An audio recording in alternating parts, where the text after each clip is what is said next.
There is no doubt that Saddam Hussein now has weapons of mass destruction. We don't want the smoking gun to be a mushroom cloud. The one choice we don't have is to do nothing. The one option that we do not have is to do nothing. Doing nothing is no longer an option. Intelligence was good, sound intelligence. No, they have weapons of mass destruction. The intelligence that we were operating off was correct. The quality of our intelligence operation, I think we're better than anybody else. We gathered a lot of intelligence. Weapons of mass destruction. Weapons of mass destruction. Weapons of mass death. Which is capable, really, of inflicting catastrophic damage, not just to our cities, but to yours. Intelligence was good, sound intelligence. Saddam has resumed his efforts to acquire nuclear weapons. Develop nuclear weapons. Nuclear weapons. The Iraqi regime is led by a dangerous and brutal man. Saddam Hussein's regime is a danger to the United States. We have to assume there's more there than we know. We now know that Saddam has resumed his efforts to acquire nuclear weapons. Among other sources, we've gotten this from first-hand testimony from defectors, including Saddam's own son-in-law.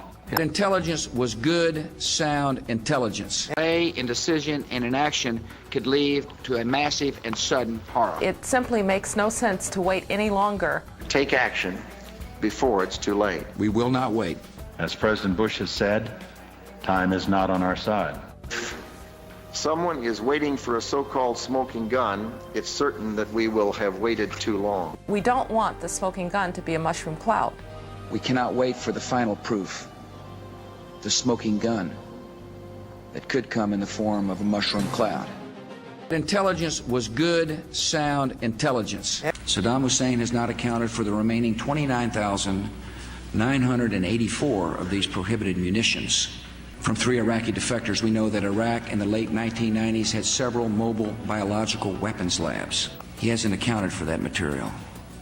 He has given no evidence that he has destroyed it. Intelligence was good, sound intelligence. People will find that we presented a solid case, a case that is there and was there and will remain there. I didn't use the uranium at that point because I didn't think that was sufficiently strong as evidence to present before the world. The British government has learned that Saddam Hussein recently sought significant quantities of uranium from Africa. I believe that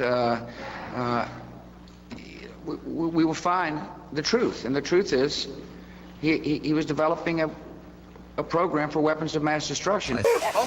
We're talking, I think, on day 12 of the war, something like that, and it would be instructive, I think, to go back to day 12 of the first Gulf War, day 12 of Kosovo, day 12 of Afghanistan, and see both how far along people were and the extent to which people in the press at any rate were already reaching for quagmire and debacle and disaster and all the rest. So it's going to take a period of time to find the people. I don't think we'll discover anything myself. I believe that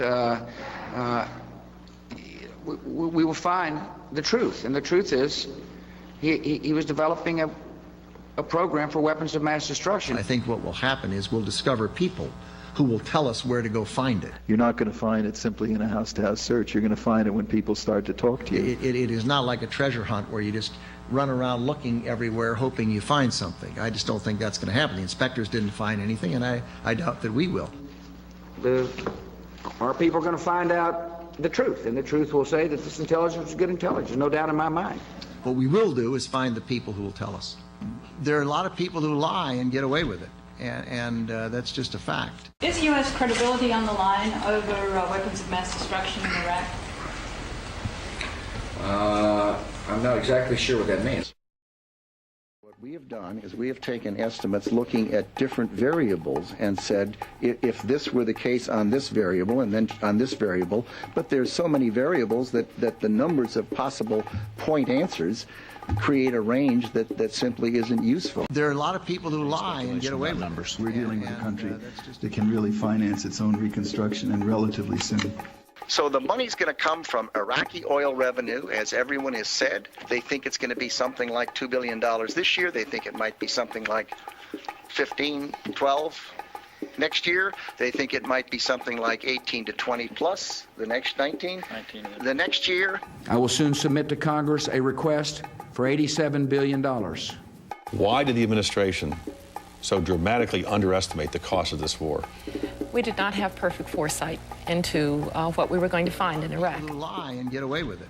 And that's just a fact. That we were operating off was correct. The quality of our intelligence operation, I think we're better than anybody else. We gathered a lot of intelligence. People will find that we presented a solid case, a case that is there and was there and will remain there. The President quoted a British paper. We did not know at the time. No one knew at the time in our circles. Maybe someone knew down in the bowels of the agency, but no one in our circles knew that there were doubts and suspicions that this might be a forgery.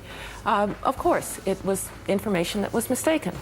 But it was a relatively small part of the case about nuclear weapons and nuclear reconstitution. It is also the case that the broad picture about Iraq's programs was a picture that went very far back in time. There are a lot of people who lie and get away with it, and that's just a fact.